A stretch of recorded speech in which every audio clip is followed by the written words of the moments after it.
L'élégance. C'est une pépite. Un homme attachant et un joueur talentueux. Il nous donne du plaisir quand il joue.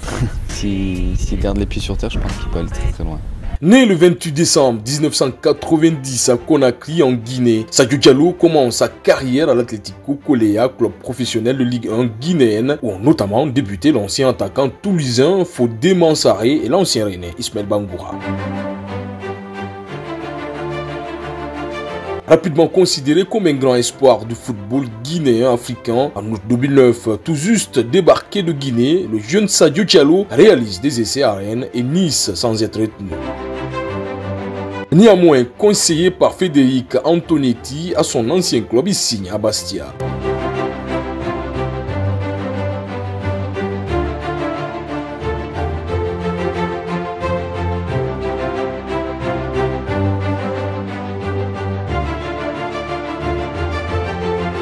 Après une saison d'acclimatation, ce milieu offensif, capable d'évoluer également avant-centre, explose en national lors de la saison 2010-2011, puis confirme en Ligue 2 en début de l'exercice suivant, suffisant pour attirer l'attention de plusieurs clubs de l'élite, dont le Stade Rennais, qui parvient à obtenir son transfert en janvier 2012. Le jeune joueur, qui brille par ses dribbles et sa qualité de passe, est néanmoins prêté dans la foulée à Bastia, qui souhaitait le conserver jusqu'à la fin de la saison.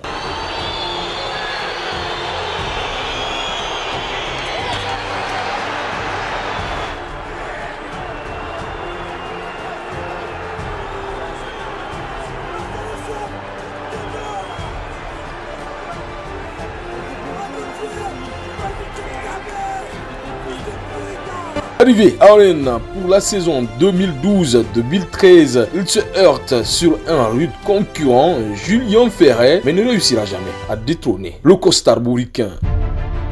Conservant malgré tout la confiance d'Antonetti, il ne convaincra jamais, malgré ses 40 matchs disputés, dont la moitié comme titulaire. Ne rentrant pas dans les plans du nouvel entraîneur Philippe Montagnier, il est prêté avec option d'achat à Lorient, qui avait également tenté de le recruter en janvier 2012, 2 saisons d'affilée. Joueur de complément sous les ordres de Christian Gourcuff en 2013-2014, il ne joue que très peu en 2014-2015 alors que Sylvain Ripoll est devenu l'entraîneur des Merlus. De retour à Rennes, il est finalement transféré à Bastia en juin 2015, 3 ans après avoir fait le chemin inverse. Temps de retrouver ce club. Ouais, bien sûr, ça fait vraiment plaisir de retrouver surtout Bastia et puis des bonnes personnes que j'avais connues et tout, et puis ça me fait vraiment plaisir.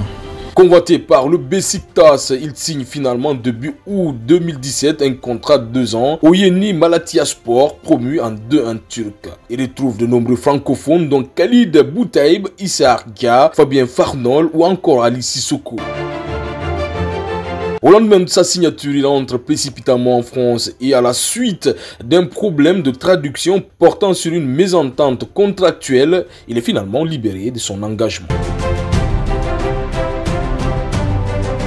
Sadio Diallo est aussi international avec le Sili national de Guinée et il brille.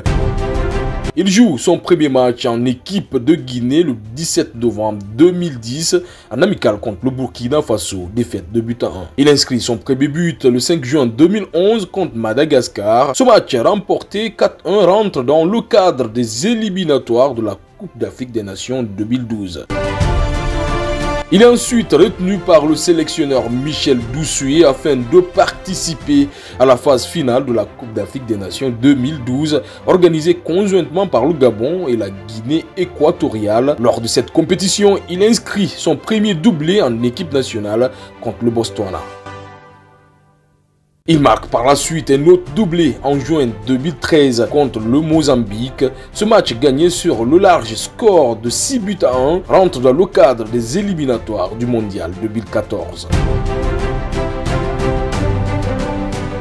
Pour bon nombre de personnes, Sadio Diallo aurait pu avoir une très grande carrière, mais ses décisions l'ont éloigné de ses rêves alors qu'il pouvait faire mieux.